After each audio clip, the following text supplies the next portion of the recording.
Good evening, everyone. I'm Carl Weisenbach, director of this great institution known as the Eisenhower Presidential Library, Museum, and Boyhood Home. Before the program gets started, just a couple of things here. Please note that we are being televised, which means that if you got a question for our guest, you will have to go out in the alleyway and make sure that someone gives you the microphone. So anyway, once again, I want to welcome you to tonight's program. We are so delighted to have Mr. Edsel with us again. He was here for a number of years ago, as you probably remember. In fact, I was in a grocery store and told me, you don't need to spend too much time in your introduction. Let's get right into the program, because he was such a fascinating individual and so forth. So I'll try to, I remember that, I hope, right? So anyway, to make a long story short, we're so pleased that you are here tonight, and we do hope that you enjoy the program. And I must also thank the many donors that have made programs like this possible here in Abilene. As you probably have heard me say over and over and over, we can't do it without funds, and a number of you have stepped up and provided funding for specific programs. And I also want to say a special thank you to the members of the Eisenhower Foundation that are here this evening, as well as the staff here at the Presidential Library. I think it's always a positive sign when your fellow employees come to events like this. So getting to the program here, Robert Edsel is the #1 New York Times best-selling author of 3 non-fiction books: Saving Italy, the Race to Rescue a Nation's Treasures from the Nazis, The Monuments Men, Allied Heroes, Nazi Thieves, and the Greatest Treasure Hunt in History, and of course is Rescuing Da Vinci. A film based on Mr. Edsel's book, The Monuments Men, directed by and starring Academy Award winner George Clooney, was released in February 2014. In November 2014, Edsel was presented with the Records of Achievement Award from the Foundation for the National Archives. The award recognizes an individual whose work has fostered a broader national awareness of the history, identity of the United States through the use of original records. And I can tell you, being part of the National Archives, that is a huge award, and congratulations again for you receiving that award. Copies of his books and the DVD are available for purchase in the Presidential Gift Shop. Following the program, Mr. Edsel will be available to autograph the items. Ladies and gentlemen, please welcome Robert Edsel.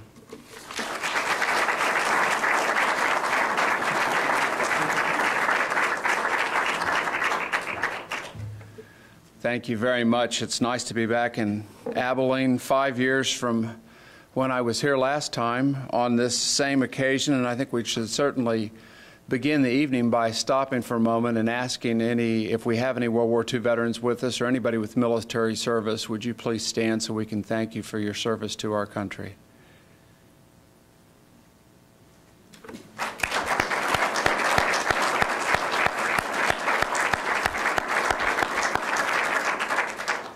And Carl, I want to thank you and the staff here, Tim Reeves and others, for the great work you do. And it's always a privilege to come to Abilene and speak here in the home of a man who I admire so greatly, General Eisenhower. I'm very frequently corrected about that. President Eisenhower, well, he's always general to me. But I want to talk tonight about General Eisenhower and the events of May 8th, but I also want to focus on a bigger issue that brings us to contemporary world we're living in today. And the comment and title of my remarks is Preserving the Past, What Will Our Legacy Be? The message so many years ago, 70 years ago, contained no sign of celebration or grandiloquent prose. The mission of this Allied force was fulfilled at 0241 local time, May 7th, 1945. Having informed the Joint Chiefs of Staff in Washington that the war in Europe was over, a weary General Dwight Eisenhower, who for more than 1,000 days thought only of victory, quietly headed to bed. World War II was the most destructive conflict in history, and it proved an unprecedented test of mankind's determination to preserve its most venerated artistic and cultural treasures for future generations. What then will be said 70 years from now about how we responded to the challenge of protecting our artistic and cultural heritage today? Will future generations reflect on our efforts with pride as we do those who preserve civilization's cultural heritage during World War II? Or will they wonder what we were thinking as we watched the Islamic State, ISIS, Al-Qaeda, and others systematically loot and pulverize treasures of our ancient world? More importantly, how can we as unarmed citizens make a difference? Let's begin by opening the report card on the past. The first world leader to make the wartime protection of cultural treasures a priority was President Lincoln. Precisely 80 years later, another president, Franklin Delano Roosevelt, went even further by approving plans that ultimately led to the Monuments, Fine Arts, and Archives section, a group of soldier scholars known as the Monuments Men. But no leader demonstrated greater concern and respect for cultural treasures during war and after than Dwight D. Eisenhower. In December 1943, when the effort of a handful of monuments officers to protect the innumerable cultural treasures of Sicily and southern Italy was failing, Eisenhower issued an order that would change the face of war. Consider the words of this soldier schooled in the science of destruction. Today we are fighting in a country which has contributed a great deal to our cultural inheritance, a country rich in monuments which by their creation helped and now in their old age illustrate the growth of civilization which is ours. We are bound to respect those cultural treasures so far as war allows.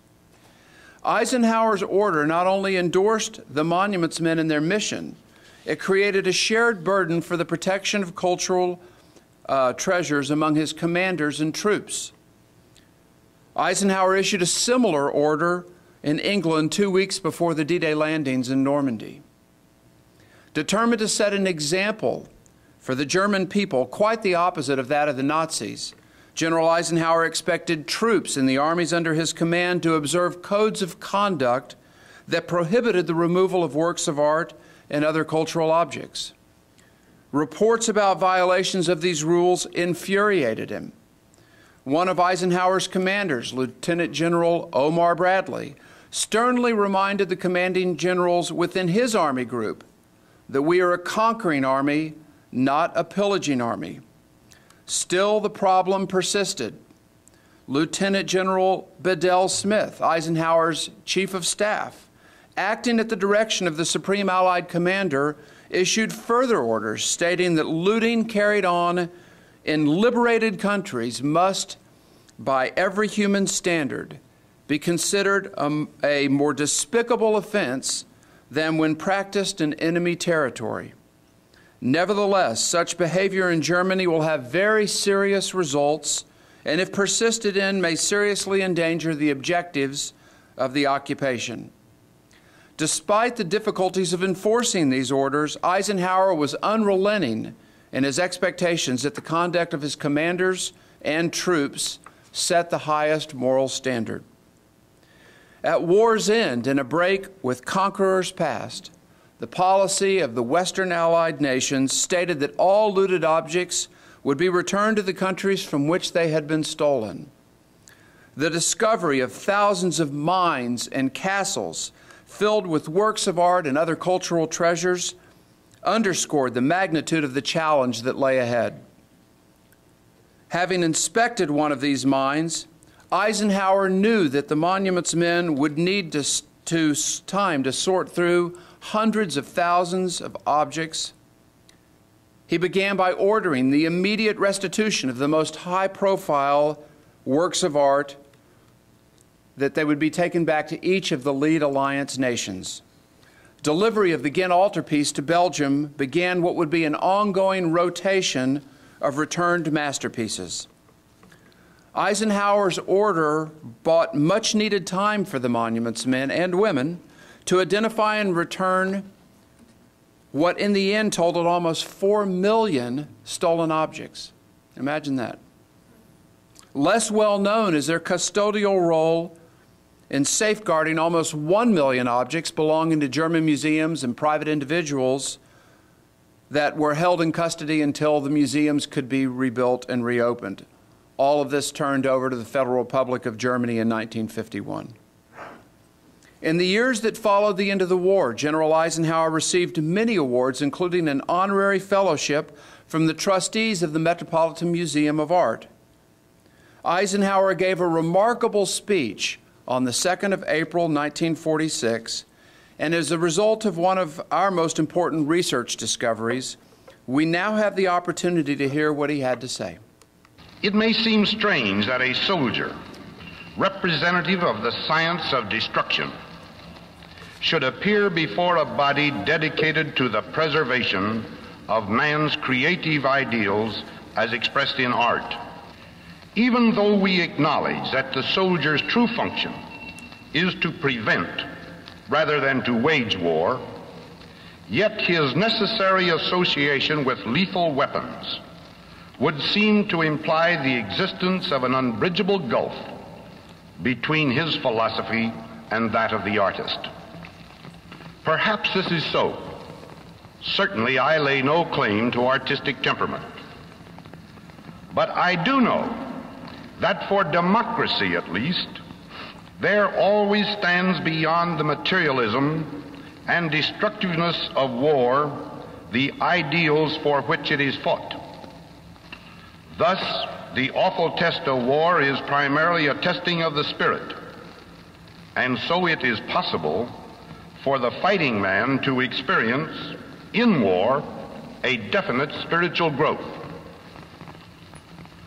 But for simpler reasons than these, I believe that many of our veterans have gained renewed interest in art and the world of the artist.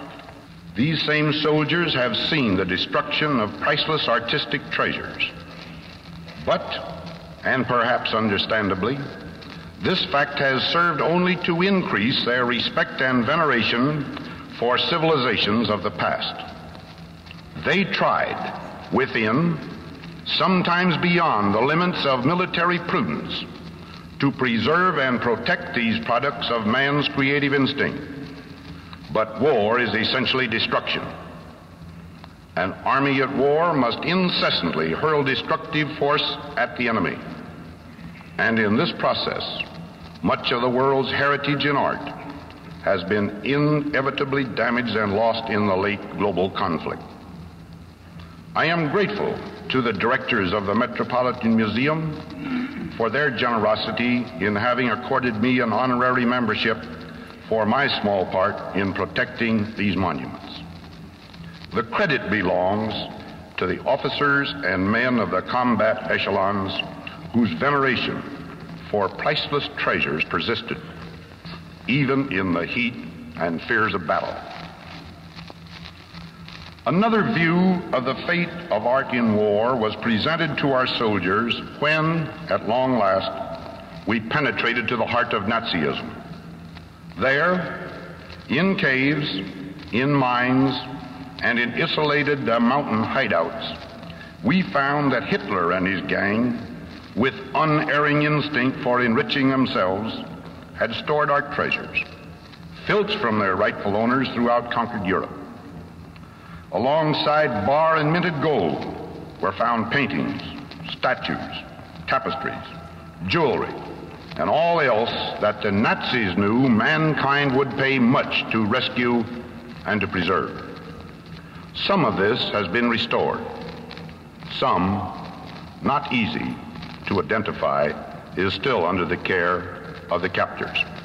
Freedom enjoyed by this country from the desolation that has swept over so many others during the past years gives to America greater opportunity than ever before to become the greatest of the world's repositories of art.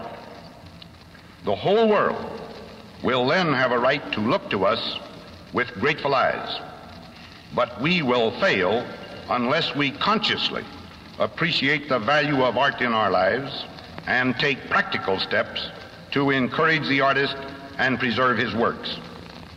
In no walk of life can man fail to find richer experience as he falls under the influence of beauty, immortalized by inspired genius. Even for the roughest of soldiers, there is more of ancient Egyptian history to be felt and understood in a lonely, graceful column rising against the sky in a naked field than there is in all the descriptive matter that was ever written on the subject. It is our privilege to pass on to the coming centuries treasures of past ages and to add to these the artistic creations of our own. But now, today, hundreds of returned soldiers will profit by your help in creative effort, and thousands more will gain inspiration from your exhibits. They who have dwelt with death will be among the most ardent worshipers of life and beauty and of the peace in which these can thrive. So imagine a general today getting up and speaking for 15 minutes about the importance of art in our lives. And for those of you wishing to hear the full extent of Eisenhower's remarks, you can visit the Monuments Men Foundation website where we have the entire remarks, 14 minutes. Really extraordinary moment. And I want to bore in for a moment on these last words that Eisenhower spoke. Consider them closely. It is our privilege to pass on to the coming centuries treasures of past ages. Now, Eisenhower could have used the word duty or obligation, and while those words would certainly describe one reason for his attention to cultural treasures during World War II, I think they fall short of capturing the fullness of his feelings. Eisenhower instead chose the word privilege, which is commonly defined as a special opportunity to do something that makes you proud. And I witnessed something of this pride a few years ago when I visited his home in Gettysburg. And I had a brief orientation outdoors with the Park Service ranger who gave me this tour, and we walked into the formal living room, and there was a vitrine just to the right after walking in there. This is a room that he and Mamie actually rarely used because they thought it was too fancy. And in this vitrine, there were all these different trinkets on several different glass shelves, and one of which very quickly caught my eye, and it was a miniature reproduction of the Ghent altarpiece. And as I suspected, when I got behind it and looked, I could see that it was a gift to him from the former King of Belgium, Leopold III, no doubt an expression of gratitude to General Eisenhower for his role in returning that, the very first masterpiece to return to any of the countries, and it was returned to Belgium. Eisenhower certainly had a heightened sense of culture, no doubt from the year he spent traveling in Europe in 1928 as head of the American Battle Monuments Commission. And I attribute, though, his commitment to preservation of cultural treasures to something far less distant and far simpler to understand. Dwight D. Eisenhower was an honorable man who strived to do the right thing and inspire others to follow his lead. He considered the taking of others' property as wrong, especially during a war or as an occupying force. He believed that the right conduct of war demanded that everything possible be done to minimize damage to cultural treasures. 390,000 American men and women lost their lives during World War II. 8,301 are buried at the Netherland American Cemetery in Margraten, Holland. I want to focus on just one, monuments man Walter Huchthausen. W.H. Auden once wrote, "To save your world, you ask this man to die. Would this man, could he see you now, ask why? Does Huchthausen rest in peace, or would he be given the lip service that has been paid to the preservation of cultural treasures since the end of World War II, the poetic figure in Auden's speech asking why?" Walter Huchthausen enlisted for military service in 1942 at the age of 37. His career as an architect made him an ideal candidate to serve Allied military government as a monuments man. But severe injuries he suffered during a V-1 bombing attack on London delayed his initial assignment. In late 1944, Captain Huchhausen reported for duty as monuments officer for U.S. Ninth Army in Aachen, Germany, repairing its world-famous Gothic cathedral. Interviewed about his work several months later, he told a reporter, quote, "Aachen Cathedral belongs to the world, and if we can prevent it from falling in ruins, we are doing a service to the world." The article appeared in print on April 4th, but Huchhausen wasn't alive to see it. 2 days earlier, he'd been killed in a machine gun attack by Germans while in transit to check on a report of looted art. The death of Huchhausen, like that of British monuments officer Ronald Balfour, underscores the ultimate cost of protecting works of art and other cultural treasures during war. Is art worth a life? It's a question that not only goes to the very soul of the work of the monuments men during World War II, but also frames the debate about how we as a society respond to the protection of works of monuments and arts in Syria, in Iraq, in Egypt, Mali, and other conflict areas. Can the sacrifice of a human life to save a building or a priceless work of art or the most rare of historical documents ever be a noble trade? Eisenhower believed that the answer must be no, stating that a human life counts infinitely more. Monuments officer Captain Dean Keller, a 42-year-old professor of art at Yale University and an artist himself, agreed. Keller, whose 3-year-long service in Italy included a year-and-a-half in or near combat zones, once wrote, "No work of art is worth the life of a single American boy." But Keller made a critical distinction between risking one's life to save a work of art versus risking one's life fighting for a cause. Like his fellow monuments men, Keller considered it a privilege to represent his country, to preserve the freedom of creative expression by artists, just as he did preserving the greatest examples of what artists before him had created. General Eisenhower spoke of this during his speech at the Met when he referred to the ideals for which war is fought. The monuments men's service, like Huchhausen's death, reminds us that freedom was not then, nor will it ever be, free. Preservation of cultural treasures, like our freedom, also comes at a cost. Walter Huchhausen and his fellow monuments men knew that all too well before volunteering. Still, they wanted to serve. Our history defines us. Works of art, monuments, and other cultural treasures belong to all of us, regardless of the country or museum in which they're located. They are a gift to us from previous generations that serve as a source of learning, enjoyment, and inspiration. These gifts come with an inherent responsibility to do everything prudently possible to preserve them for future generations. No one person had a better understanding of that responsibility than the founder of the Monuments Men, Lieutenant Commander George Stout. In making his case for cultural preservation officers to President Roosevelt in 1943, Stout said it clearly and dispassionately, quote, "To safeguard these things will show respect for the belief and customs of all men and will bear witness that these things belong not only to a particular people, but also to the heritage of mankind. To safeguard these things is part of the responsibility that lies on the governments of the United Nations."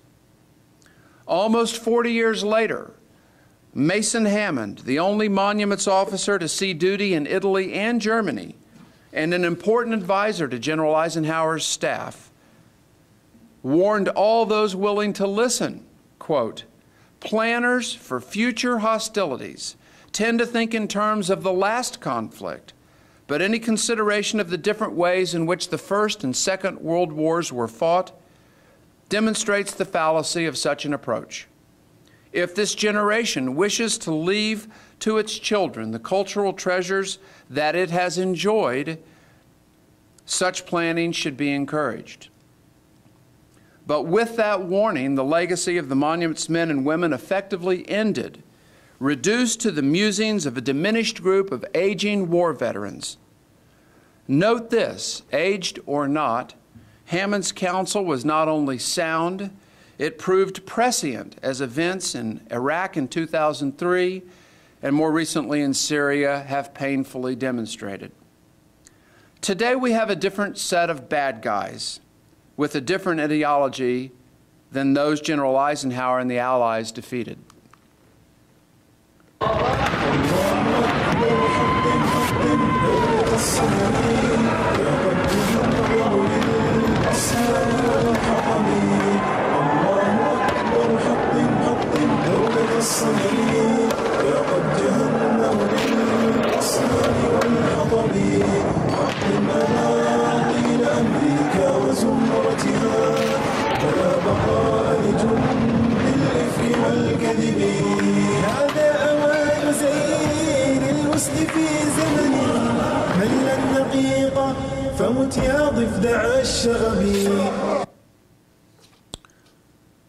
We must acknowledge certain truths. In a war as complex, uncongealed, and ideologically driven as that in Syria, reason and appeal will find no audience among those in power. We will not defeat the Islamic State and its followers with expressions of outrage. Only advanced planning of the sort mentioned by Monuments man Mason Hammond 35 years ago could have prevented some, if not much, of the destruction we have witnessed these past months. Because that did not happen, many world politicians and international agencies charged with the responsibility for the protection of World Heritage sites are now scrambling. Leaders, oftentimes not elected officials or those assigned to office by appointment, but true leaders like President Roosevelt, Prime Minister Winston Churchill, General George Marshall, and certainly General Dwight Eisenhower, make difficult, even unpopular decisions, born of the crucible of crisis that over time have defined their greatness. They have confidence in their course of action, especially when many others are consumed with doubt. Their credibility and communication skills to inspire others to act were superb. As General Eisenhower once commented, leadership is getting those around you to do what you want them to do because they want to do it. Our world misses those kind of leaders. It needs those kind of leaders. I am but one voice, but having spent 12 years researching the monument's men and women, including a considerable amount of time with 20 or so officers that I became very close to, and many of their children and family friends, I must say this. I watched these Islamic State videos showing murders of the innocents, people, monuments, and works of art, and I am outraged. I read eloquent condemnations of these acts by politicians and officials of the United Nations organizations charged with protecting these shared cultural treasures, and I am outraged. I think about Monuments man Walter Hutchhausen, Ronald Balfour, George Stout, and Mason Hammond and their peers, whose squandered legacy could have provided us with the inspiration and guidance we need today, and I am outraged. I believe a great many people are also outraged, perhaps even you. We can do better. We must do better. At the outset of my remarks, I asked, how can we as unarmed citizens make a difference? You may be tempted to think, what can I do? How can my participation possibly matter? I'm sure there was a moment when many of the men and women who volunteered to become monuments officers asked themselves these same questions. Keep in mind, almost none of them had military backgrounds. Draw encouragement, then, from the backgrounds of these defenders of culture, volunteers all. George Stout, who fathered the concept of cultural preservation officers, conserved works of art. Ronald Balfour was a historian, Walter Hutchhausen an architect. Lincoln Kirstein founded and ran a ballet company. Dean Keller painted portraits. Walker Hancock sculpted. Bernie Taper was a freelance writer. Seymour Pomeranz an archivist. Leonard Woolley was a 63-year-old archaeologist. Harry Ettlinger was an 18-year-old immigrant, German immigrant.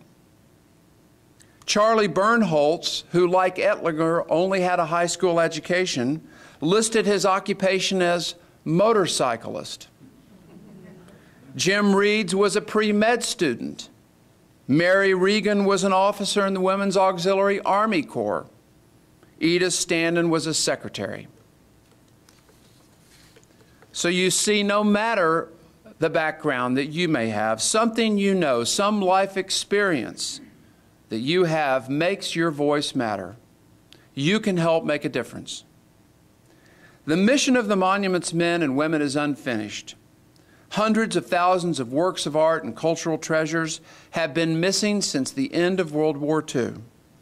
In fact, you may have seen the news earlier this week about our work and the Foundation's discovery and return of 5 important paintings that we found that have been taken from Germany, 3 that belong to a German museum, 2 that belong to a family in Germany, that we recovered from veterans' families that had them, and today they're headed back to their rightful owners in Germany. Against the backdrop of a war that claimed the lives of some 65 million people, these are stories with happy endings made possible because people like you contacted the Foundation with critical information seeking only to do the right thing. And what other country produces people, in particular veterans, that in the twilight of their lives come forward and demonstrate such magnanimity and fairness? The Monuments Men Foundation is a not-for-profit organization that, like the Monuments Men before us, returns missing objects, works of art without charge.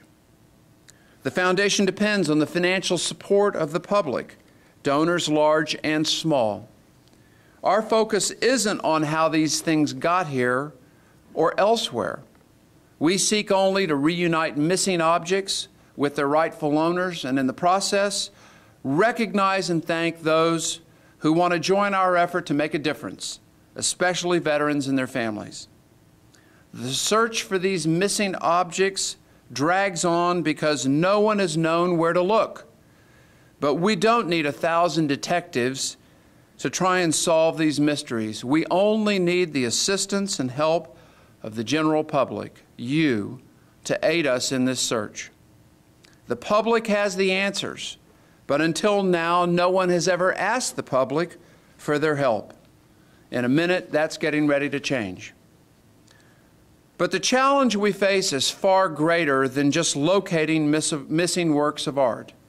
Organizations charged with preserving our shared cultural heritage are instead bearing witness to its destruction. Volunteers on the front lines in these war-torn areas need more help. Suppose for a minute that we end up writing off Syria and all its cultural treasures, assuming nothing will survive the wrath of the Islamic State.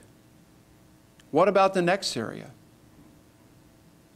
Will we repeat these same mistakes again?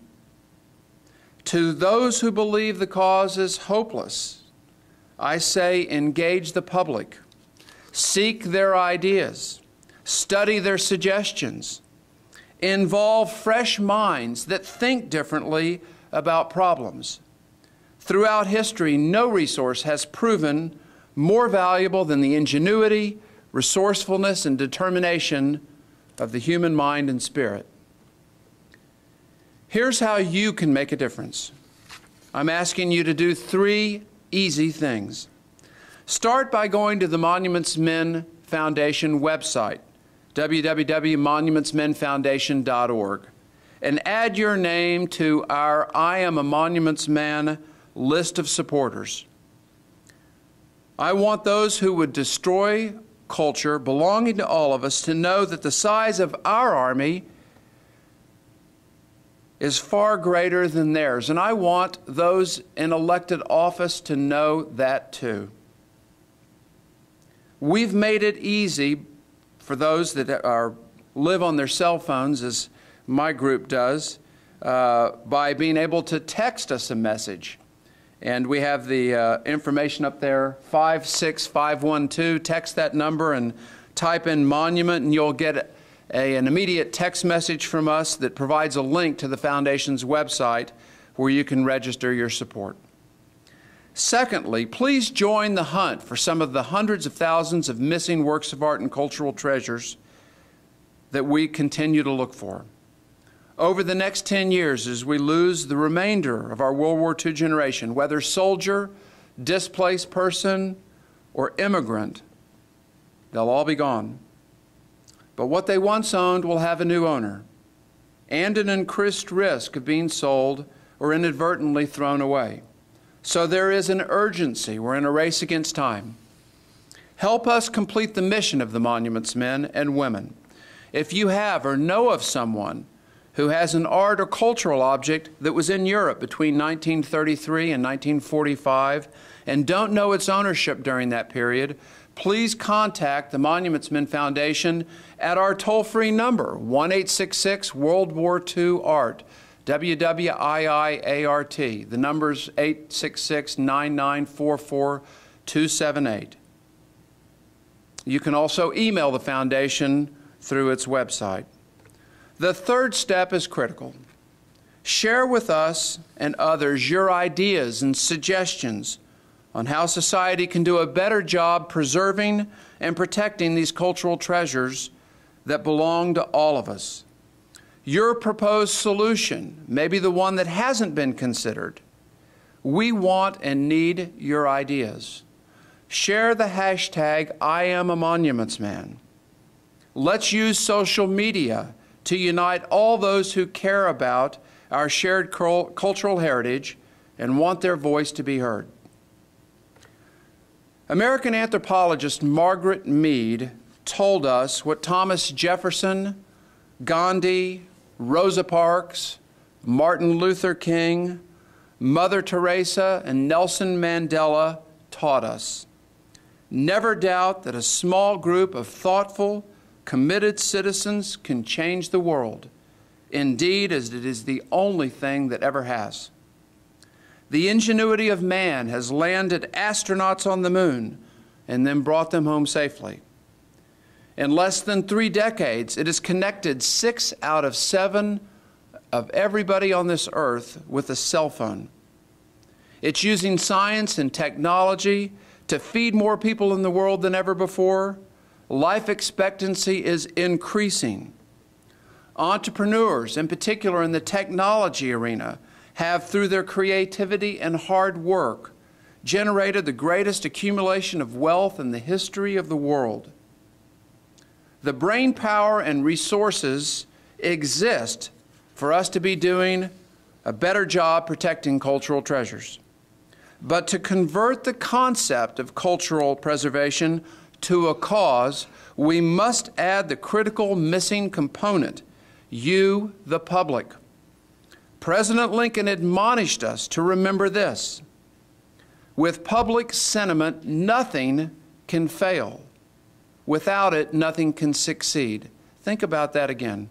Without public sentiment, nothing can fail.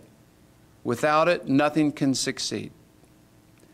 It would be, I would be remiss in not finishing my remarks with some comments that General Eisenhower made at the London City Hall in June 1945 after the German surrender document was signed, as you saw at the beginning of my remarks. Ike and his general staff went to bed, exhausted from the stress of course, a very long war in the last few days.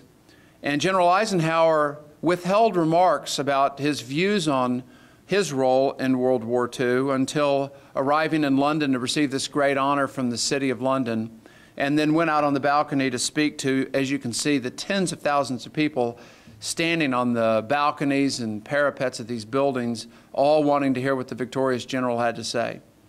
And Eisenhower, as he was so wont to do, deflected the compliments being given to him and recognized the true credit was the American soldier coming home, G.I. Joe as he referred to him, and in particular all those men and women that would not be coming home.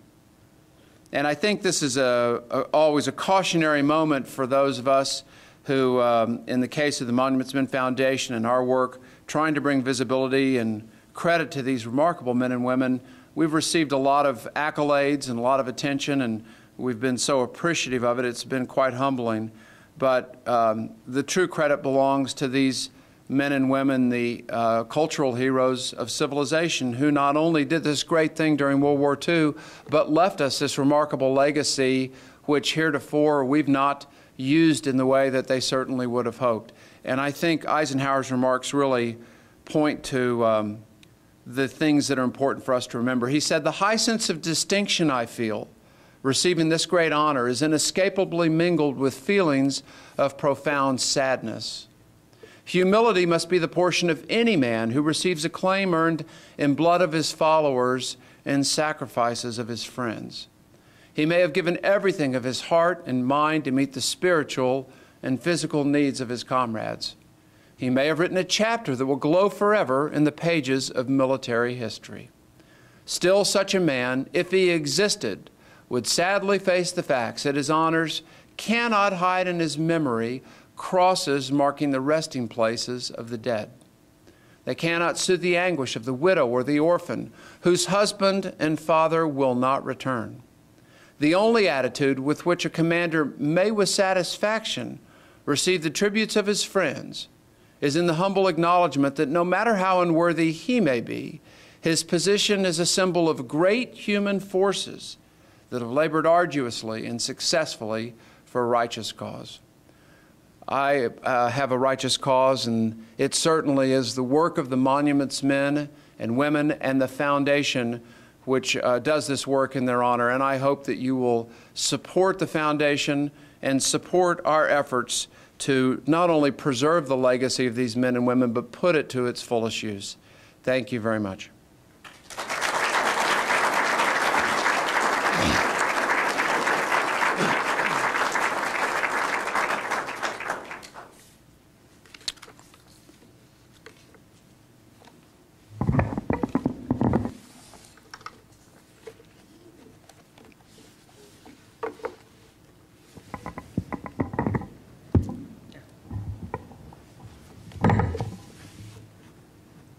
All right, I think what that means is if anyone wants to ask a question and they dare walk up there to that alarming looking instrument, the stage is yours.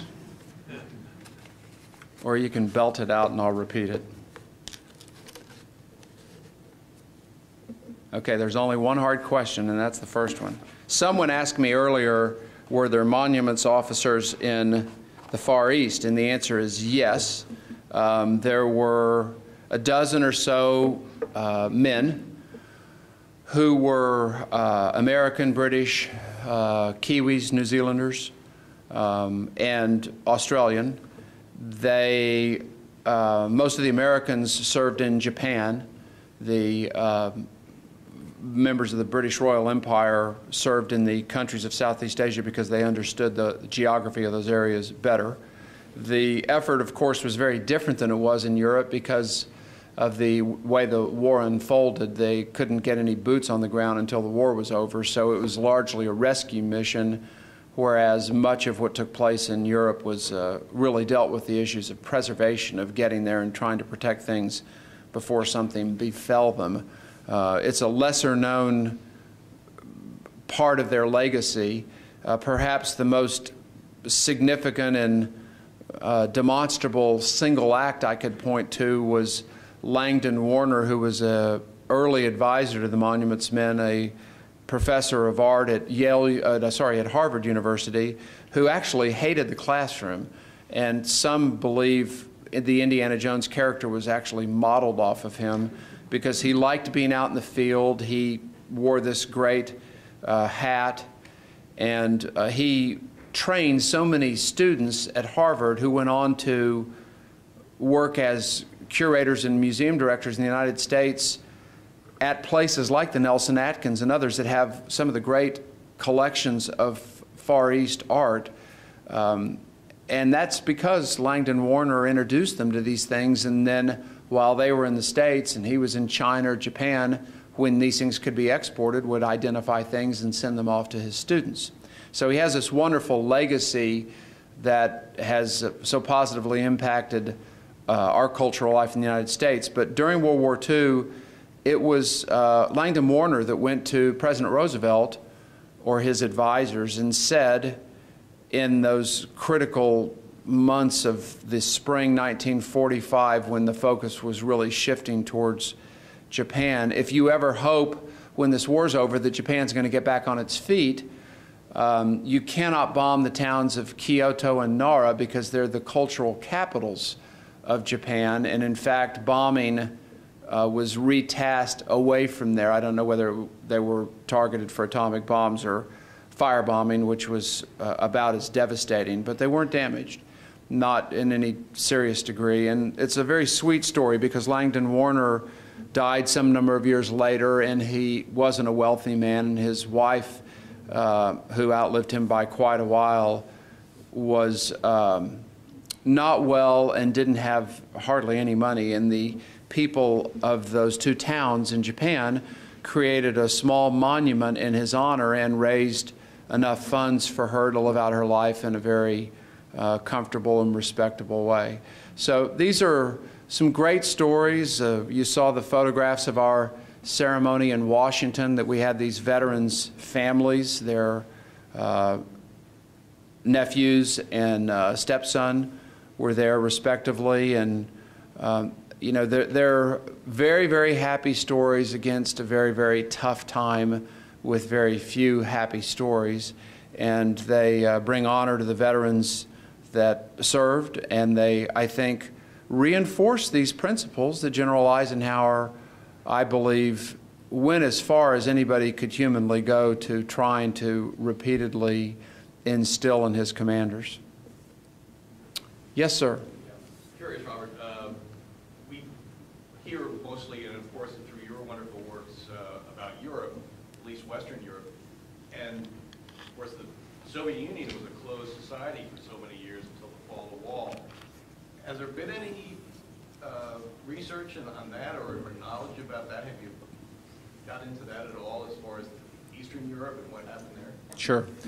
So the question is, if I may, what is the what were the counterparts to what the Monuments Men and the Western Allied nations did in Europe with their Soviet counterparts, and what happened following the war? We can sometimes, I think, look at this period of World War II at the end of the war as the good, bad, and the ugly. Certainly the Nazis are going to be the bad, and we want to believe, and I think rightfully so, the United States, Great Britain, and our Western allies were the good, and the Soviets would be the ugly part, I think. My remarks have to be tempered by this very harsh number, and numbers can be used to do all sorts of things in your favor or against you, but these numbers are so enormous, they really do speak for themselves. There were 390,000 American men and women killed during World War II. I mentioned that number earlier. There were 25 million Soviets killed, about we think, you know, maybe as many as 15, 17 million civilians, the balance soldiers. The fighting was just horrific. Of course, the problem is Stalin was such a bad guy himself and may have killed numbers approximating that, before and after the war that he's a very unsympathetic figure, and it has colored our view of the Soviet Union, that and many other things. The Soviets' policy at the end of the war was this.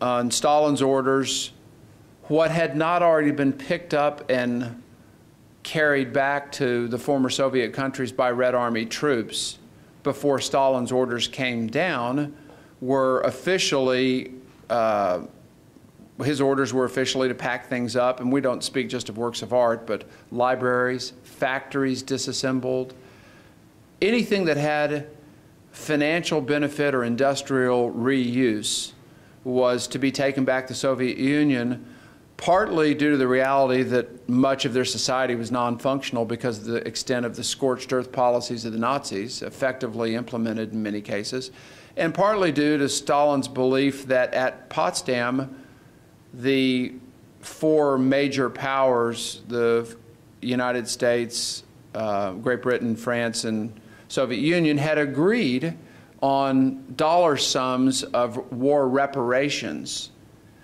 Restitution is our fancy word for giving back something that was taken. Reparations is another fancy term to say that essentially we've designated a number that you should be compensated, and we may not have the cash to do it, but we'll do it through bartering. So if there's paintings, if there's factories, whatever it is, we need to accumulate $10 billion to give to Soviet Union to settle this agreed upon sum. And in fact, $10 billion was a number that was discussed at Potsdam when in the early stages of the meetings there was the contemplation of doing something like that, but it didn't go anywhere, and there was never an agreement. But in Stalin's mind, once it was brought up, that's as good as done. And he argued to his grave that it was entirely right that the Soviet Union would remove what people estimate as 2.5 to 3 million or more cultural objects from Germany that they came across. Mind you, many of the things they found weren't just belonging to German museums. They might have been in a German museum, but they could have been individuals' belongings that they gave to the museum to safekeep for them, to try and keep it away from bombing or fires or things like that. There were some, in some cases, Jewish Germans who had things that had friends in the museum community that stored these things there to try and keep them both from the Nazis at the beginning and then everybody else later on too. So it wasn't just Germans' stuff originally. In the mid-1950s, 56, 57, 58, in that time period, the Soviets, in an effort to show the world what good guys they were, returned many of those millions of things back to the places that they'd taken them from. Mind you that these places they were returning them to were all part now of the Soviet Union sphere. So East Germany, Dresden, other towns like that. So they were giving these things back, never contemplating that the Soviet Union might evolve to where it didn't own all those territories, and there'd come a day when the things that they did have control of that today they would never give back, they gave back at a period of time never thinking that they might not have control over them, fortuitously so. In the 80s and 90s, word leaked out of, in the early 1990s, word leaked out of Russia that there were things hidden in the Hermitage Museum in St. Petersburg and the Pushkin Museum in Moscow that were vehemently denied for a period of time, and then they acknowledged, in fact, they did have these things. And they have since put them on display. If you go to Moscow or you go to St. Petersburg, you can see these really incredible, mostly impressionist paintings, but they have all sorts of things, in a remarkable state of condition. And they called it originally Hidden Treasures, then they've since called it Hidden Treasures Revealed, and now there's a push within the museum communities there to take them out of the single rooms that they're in, where you have Manet after Manet after Monet after Renoir after Cezanne, and blend them into the museum's holdings so that they don't even distinguish what their background is. And laws have been passed in the Soviet Duma, their Congress equivalent, prohibiting the return of any of these works of art back to Germany, period. There's some wiggle room if it could be proven perhaps it belonged to a Jewish individual, et cetera, although those cases are rare. So this is the battlefield that gets fought today in that arena. There are progressive Russians who feel like they're European, they've got to get along with their neighbors. It's time for this wound to heal. But while those voices were fairly outspoken, although not in the majority, in the 90s before Putin of the last 7 or 8 years, their voices we don't hear anymore for reasons that are obvious, and they're not welcome voices or opinions. So even had Putin not risen to power and taken the degree of control that he seems to have mastered presently, I would have said it would have taken the passage of generations for these horrible wounds to begin to heal, where there might be a more enlightened view about this. But this is obviously a huge setback, I think, in the judgment of all people of goodwill everywhere for Russia, which is an important country. And it's a, you know, I think back to our patron here today, General Eisenhower, who at the end of the war hated the Germans, couldn't feel more strongly, having visited the concentration camps, and in my opinion heroically spoke up about it immediately to his wife and to General Marshall, and wanted press people and members of Congress to be sent over there to see it, in his immortal words, so that someday people don't say it didn't happen.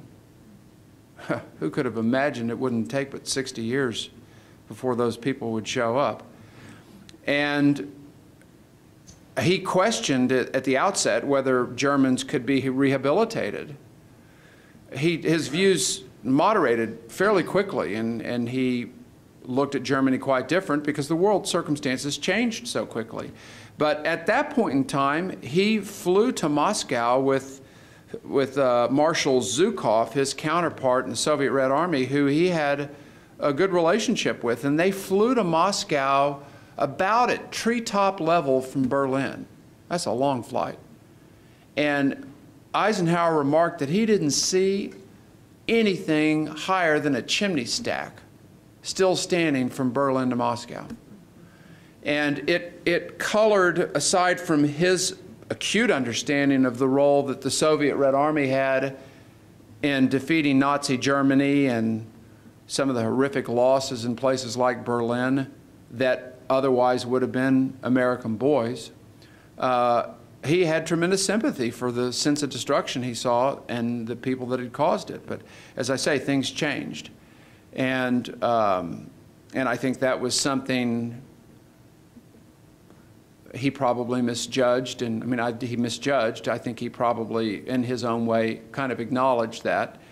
I don't know about misjudged as much as he, being the decent guy he was, wanting to believe this will work out pretty well.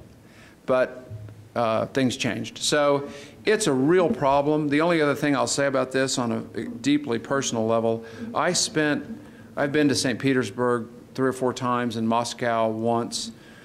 And in St. Petersburg, when we were there filming for Rape of Europa documentary, we went out to Piskaryskoye Cemetery, which is a cemetery that's about 15 to 20 minutes outside the main part of St. Petersburg.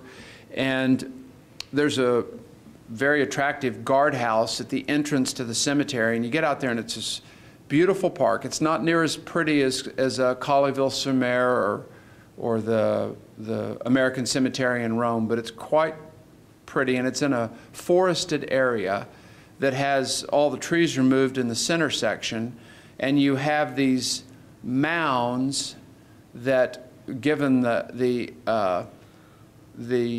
life experience of those in the audience, you all will all know what a TV dinner used to be. Some of the younger people in my office don't know what those were. And so it looks like the TV dinner tray upside down. It's angled like this from all four sides. It's a rectangle, and it has a mound of dirt that's about 3 feet off the ground, and it is about the length from that wall to this wall and about 20 feet out, and there were 10,000 people buried in each one of those mounds. And there are 100 of those mounds out there. Do the math. 1 million people. Actually, I think it's more like 1 million too. The only thing to identify whether it's a soldier or a citizen is either a hammer and sickle or a red star. Hammer and sickle if it's a Soviet citizen, red star if it was a soldier, because they don't know the names. The guardhouse at the entrance is where, when the blockade, the blockade of St. Petersburg or Leningrad began in 1941 for almost 1,000 days, not quite 3 years. So the city's encircled and people start, most of them died off starvation, very gruesome way to go. There were some that were killed in bombings, and so they start bringing them to the guardhouse in carts, and they have a log there, and they note so-and-so name and the district that they're from. So there might have been 10 people, and there's a log, and it shows the district and the names of everybody. Well, then the pace of deaths increases, and they can't keep up with it. So then they fill in, 100 people from so-and-so district, but they don't put the names down. And after a while, they can't begin to keep up with it, and it stops. And so these mass graves are there.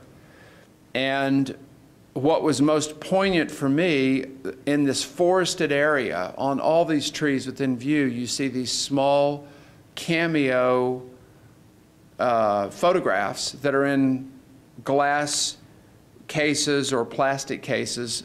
Almost all of them have water bubbled up inside. Some you can't see the photos anymore. But these are the people's relatives who died during this period that are out there somewhere.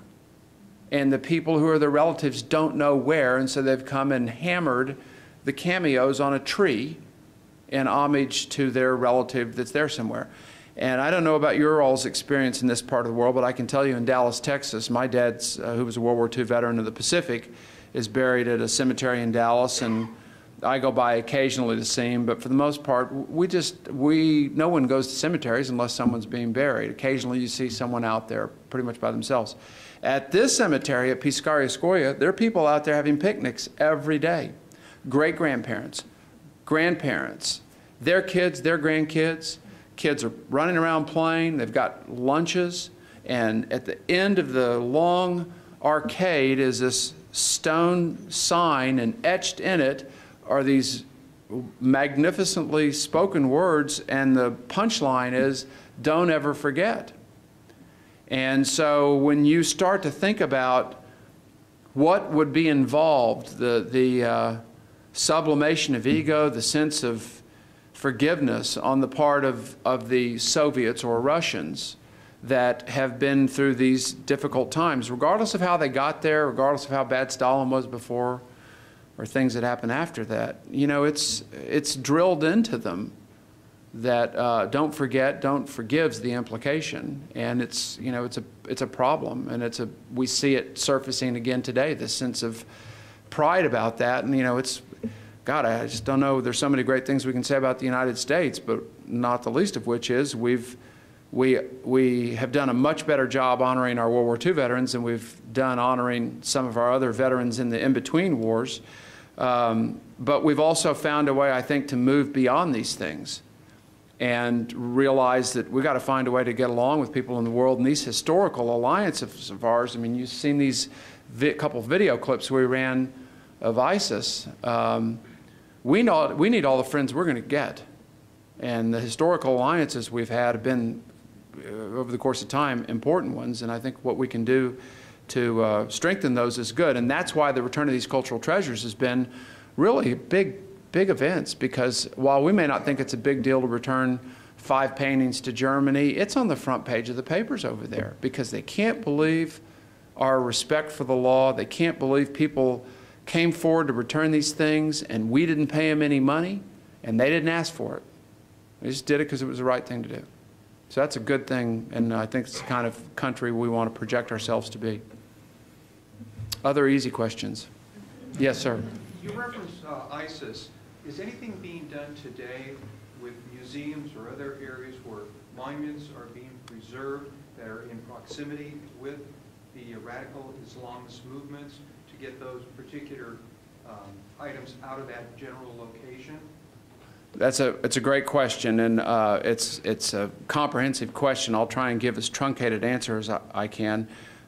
Yes, there are a lot of people of goodwill out there trying to do the right things and moving these things out. There's an interesting debate that's broken out among the museum and archaeological communities, which there's a lot of tension between those two groups. Some in the archaeological community / scholarly community, when you read the things they say or hear what they say, much of it, not all of it, sounds very almost anti-capitalist. There's something wrong with people, with collectors or museums buying and collecting works of art because it creates demand, and then people are incented in these third or fourth world countries to go illegally dig and find these things to sell them, and if we could just get rid of the demand, then they wouldn't go do that. Personally, I think it's a little bit naive. And private collectors and museums serve an important role in the food chain of how museums get funding, how they're able to acquire things that we all like to go see, and they're not all boogeymen. So there's a balance to be struck. The museum community, which is very acquisitive, they love to get things for their collection, where they have had problems in years past, in particular at the Getty, being found having works of art that they have bought with a lot of paperwork attached to it, but the underlying documents have been falsified, whether or not they were aware of it or not, whether their degree of due diligence was enough or not, but where they found works of art that have been recently excavated but have been claimed to have been excavated long, long ago, that certainly feeds in to the other side saying, see, we told you so. This is exactly what the problem is. So you have these two camps that are oftentimes bashing heads. The interesting debate that's broken out is this. Some in the museum community, and they're very smart, worldly people and thoughtful people in regards to this, have argued that in the case of Syria, the best thing that could happen is as much stuff there that could be stolen or that ISIS steals and allows to be sold but gets out as possible is probably the best chance to have stuff there survive, because otherwise they're going to destroy it all. Now that's a pretty audacious statement, and of course the archaeological community, many over there feel like, see, we told you so. What a self-serving comment. You're just saying that so you all can be some of the ones to get it. That may or may not be true, but the fact of the matter is, at the rate things are moving right now, it's not as crazy idea as it may sound. So these, I guess my point in being here today and to be talking about what the Monuments Men Foundation is doing and what we're trying to do in getting this discussion out of scholars over here and museum people over here is to say, you know what, there's 320 million Americans in the country, and most of them, like me, didn't go to art history class, and they're not scholars, and neither are they archaeologists or museum people, but they're decent people that see these videos, and whether we love art or not, it's repulsive. It makes us sick to our stomach. Someone said to me, it's like killing children. I said, it's not like it, it is. These are, these monuments, they can't get up and walk out. No, they depend on people to take care of them and survive, and they do belong to all of us, regardless of where they are. So we're trying to find a way to get all of us taxpayers who elect these people who are supposed to be leaders to have a chance to have a voice in the conversation, because best I can tell, we've been left out of the conversation. The same 200 people go off and talk to the other counterparts of 200 people, and they all, UNESCO talks to ICRAM, and ICRAM talks to safe, and it's a whole bunch of acronyms most people don't know. My view is, you know what? Most of the people in the country and the world know what Monuments Men is. George Clooney made sure of that. And that's a basis from which we can build. I take a really simple view. If we can do what we did during World War II with no technology, almost no support from the Army other than Eisenhower's order, which was a big deal to these guys, but still no Jeeps, no GPS systems, no 3D imaging, et cetera, just a group of middle-aged guys that are trying to figure it out on their own, a bunch of them hitchhiking their way across Europe. Surely we can do a better job today. Who among us would say that we're using all the tools at our hands, at all the resources we have to do all we can do? I mean, I don't think anybody would make that argument. So, no one's speaking up about that. It's just like we've entrusted the conversation to these people over here that are well-intended and doing a lot of stuff. They're busy. But, is it effective? Is it engaging the general public, that people like you all, even me to some degree, know all the things that are going on? Is the money that they do have, which indirectly comes from us as taxpayers, ultimately working its way to these groups, is it being spent wisely? There's no oversight. I just don't see how we can do worse. And so back to my point, I don't like giving up on anything. Most of you all know a fair bit about my background with Monuments Men and our efforts, my efforts 20 years ago, standing on a bridge in Florence when I first started studying art and architecture at 38 years old, thinking, you know what? I wonder how all this stuff survived World War II and where it was, because it couldn't have been here. That's how it all began. And I didn't know what the answer was. And I kept asking everybody, and all the people I'd met in Florence, where I'd moved to live for a while, said, you know what, that's a great question. What's the answer? And I said, I don't know. You live here. You ought to know. And they said the same thing that I heard for the next 9 years. I never had anybody tell me anything different, which was I never thought about it. I've been to Florence, never thought about it. Been to Paris, been to the Louvre, never thought about it. But of course, had to go somewhere else. What happened? And ultimately, I think that's why George Clooney and that cast was interested in it, because they hadn't thought about it either. And neither had the studios that gave them the money to make the film. So, you know what? My view is, aside from the fact that they did set the gold standard or high bar for the protection of cultural treasures during conflict, if everybody in the world, if enough people in the world know who they are and something about what they did, whether they saw the movie or not, oh yeah, those are the guys that saved the art during World War II. You know what? That's all we need to build off of, because that's a lot more than me asking them, what's UNESCO? What's ICROM? I tell you, I'll settle for you telling me what the acronym stands for. Or I'd settle for you telling me generally what it is that they do. I think it's a real small percentage of the population. And here's a rhetorical question for you all. What cause out there, whether it's world hunger, battered women, our environment, I mean, every cause I know of, they've got spokespeople for it that you all know of. Bono, George Clooney with Sudan, Angela Jolie, Mother Teresa with hunger, et cetera. I mean, no one's speaking about trying to preserve culture. So I just think the public ought to have a voice in the conversation.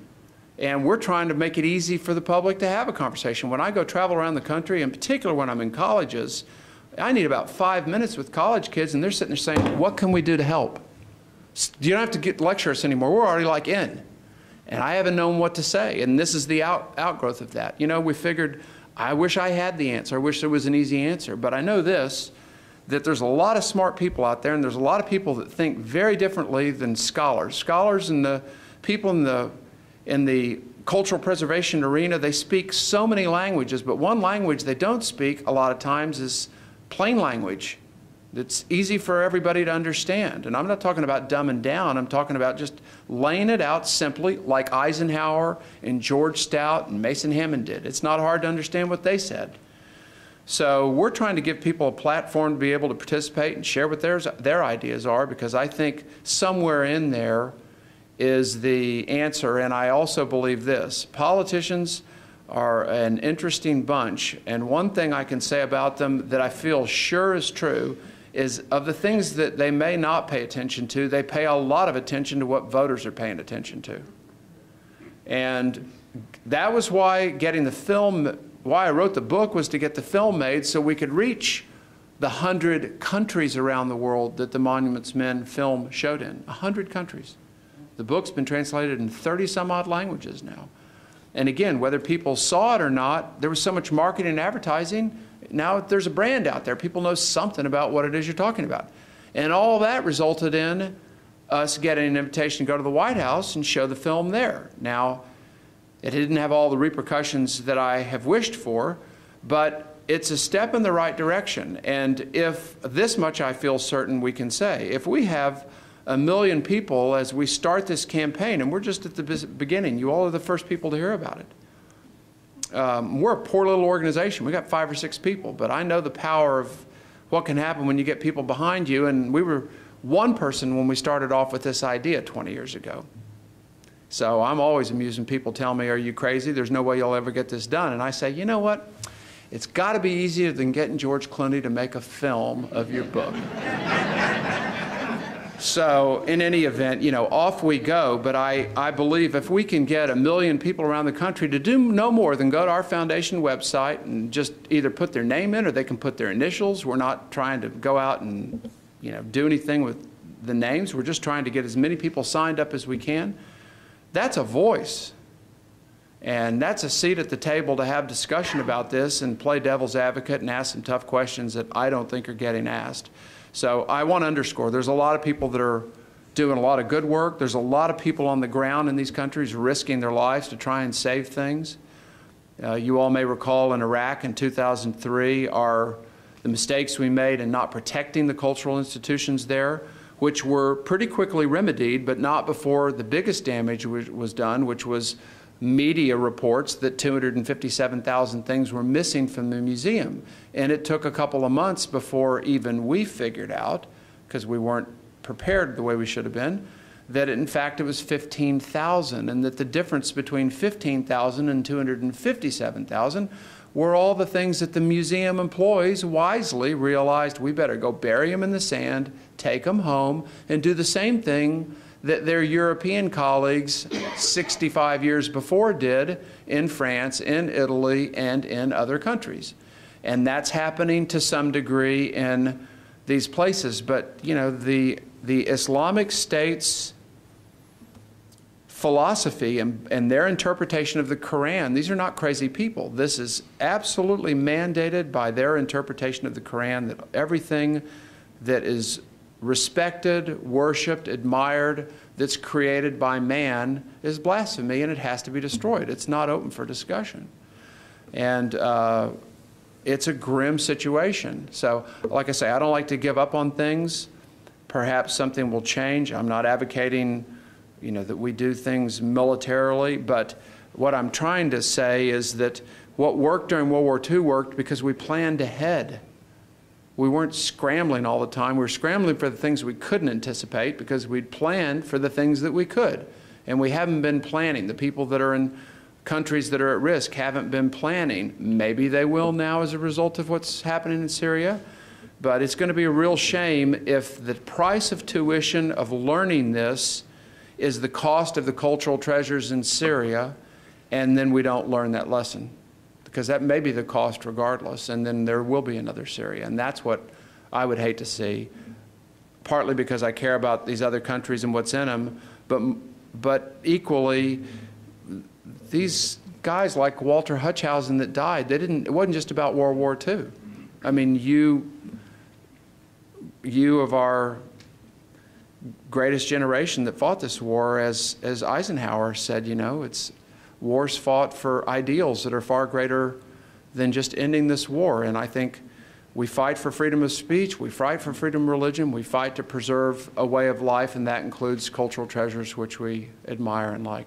Let me answer 2 of the questions and then we're going to quit. Yes, sir. I've got kind of a backward look at this. That could be what we've been missing. If you go to, you want to go see the statues on the top of the Parthenon, you go to London to see the Elgin Marbles. You want to see the Ishtar Gate, you don't go to the Middle East, you go to Berlin. and they hid those pretty well during the war. And Joanne and I were in St. Petersburg about 15 years ago and walked into a room like this that you're describing. Yep. Side by side, every artist you ever heard of. You could walk up and touch them. There were really no guards, just a million people. And my thought was, if they wouldn't have rounded this stuff up after the war, during the war, what would have happened to it? It would have been looted. Same way with the Germans. I don't want to pat them on the back for stealing that stuff, but at least they put it in mines and they put it in places where we didn't blow it up. Did they have a role in really preserving it accidentally? There's no question about it. It's one of the many paradoxes. In fact, the image that you saw, you'll see it come up here. I'll just kind of let this click through. Of this American rabbi chaplain standing on this pile of Torah scrolls 10 feet high. And there were 1,000 Torah scrolls that he's unrolling this sacred parchment, trying to identify what synagogue it had come from, what country it belonged to. So you figure of all the things that, that would have survived the war, 1,000 Torah scrolls, I mean, that seems like ground zero for destruction with the Nazis. But there was a reason they didn't destroy them. They were intending on building racial museums to demonstrate how, in their view, Jews and Slavs were subhuman. And this was part of their effort to preserve these things for a later date. So it's one of the great paradoxes, is an effort to do something bad enough that they've murdered people, bad enough they've stolen what they believe in, and in so many ways bad enough that the reason they saved it is because they want to make a museum to honor all of this. But the reality is they survived because of that, and they wouldn't have survived otherwise. So yeah, I mean, you've made a great point, and I come across this a lot. You know, I had a very well-intended 19 or 20-year-old at Harvard when Matt Damon and I spoke there prior to the film coming out last February, a year ago February, say, don't you think it's horrible, which is the beginning of a how long have you been beating your wife question. Don't you think it's horrible that we spent all this time and resources trying to protect works of art during World War II instead of trying to get Jews out of concentration camps? And I said, it's not an either-or thing. And if we'd have had an army of thousands of monuments men and had spent ungodly amounts of budget resources and jeeps and tanks and all sorts of stuff, I still think that wouldn't have been an imprudent allocation, but we didn't. We had 50 or 60 middle-aged guys hitchhiking their way around Europe that didn't have cameras and any other supplies other than their intuition and resources to their initiative to figure out how to get stuff done. So, you know, the perception is when you hear these men and women found and returned 5 million objects, 4 million of which were stolen, that there must have been thousands of them. How else could they do that? Well, that wasn't the case. So there's a lot of misconceptions about that. But back to your point earlier about Syria and the question of what's going on there, you know, it's a pretty compelling argument that, a very sad one in my view, that maybe the best thing that can happen in some of those areas is for things to be looted. It's also been proposed now, this issue of partage. Their community's got some great words. Partage. So partage is when the two, the United States and Germany, both agree to do a dig in country X and split the cost, or and share in what's found, or the United States may put up 100% of the cost for a country that doesn't have the resources to put up any money, and they'll split what's found. It's a fancy term for that. There's been a discussion that maybe there should be more of that as a way of getting things out, where those things could be shared. Of course, the monuments men wisely concluded nothing will be a more long-lasting sore between countries than the removal of one country's things being in another. And we see it today with the Elgin marbles. We see it with the bust of Nefertiti, which the monuments men found and had sitting on their desk for 2 years before they could give it back, right there. And yeah, they're festering wounds. And we see, as you said, in Russia, those works there that are an ongoing problem between those two countries that they'll have to at some point in time address, or it's going to continue to be a problem. So those are the challenges of the times that we face. But I think these are interesting issues, and they're great issues for younger people to be getting involved in, because they're going to be the ones living in the world that deals with these problems for a long, long time. They're not going away. One other question, then we're going to adjourn. Yes, ma'am. It's not so much a question, just a statement. All the stuff that's taken out, all the stuff that's lost, yes, those are things, they can be moved. Sad part, you can't move a building, you lose architecture. Well, this is true. You lose architecture, you lose monuments like the Bamiyan Buddhas that the Taliban proudly blew up in 2001. You know, back to your point, sir, because I overlooked adding this on as an addendum, and it speaks to your point. The Nazis, you know, how many bad things can we say about them? Probably not enough. But what's particularly disturbing about what's going on with the Islamic State is that while Hitler and the Nazis' ideology at the outset did result in thousands of books being burned, some hundreds or low thousands, not that it really matters, I mean, one's too many, but low thousands of works of art that were considered degenerate being destroyed, and then tens of thousands of works of art that were considered degenerate being removed from Germany's museums on order of the Fuhrer because they violated their census, which happily found homes in other museums around the world, including many of ours in this country.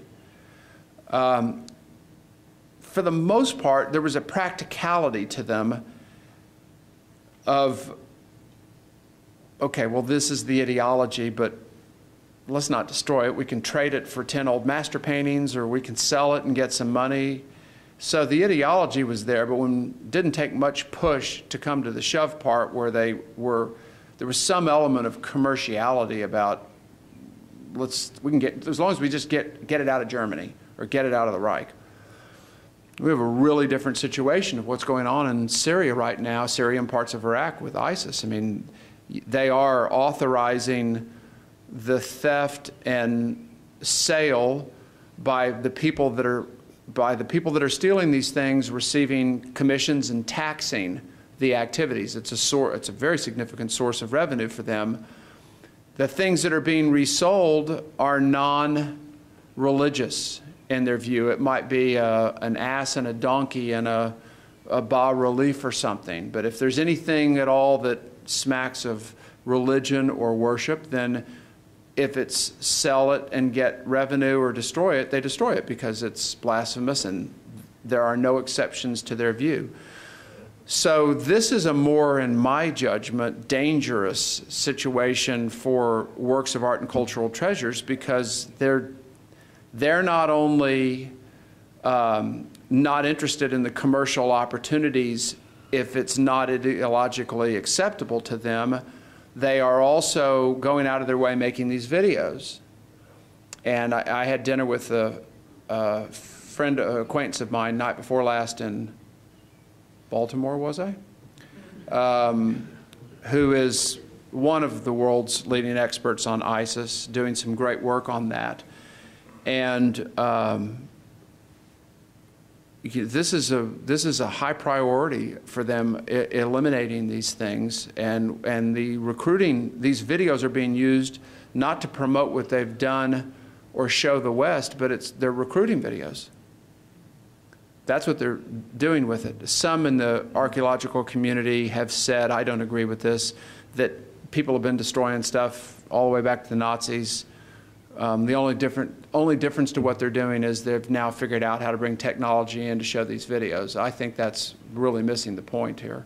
That they are doing that, but it's a much bigger problem. So we're in for a tough time there, tougher than it's been.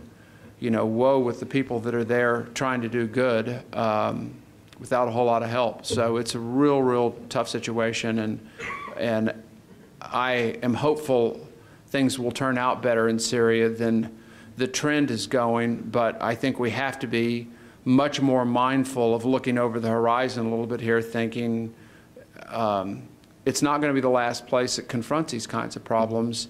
If we can at least say we learned something from it, shame on us for having to pay the kind of tuition that we're paying, but we at least learned something, then I think we could salvage the lesson and get things in a better shape and more consistent with the things that General Eisenhower, I believe, was, as I used earlier, very proud and privileged to play such an important role in. Thank you for having me back to Abilene.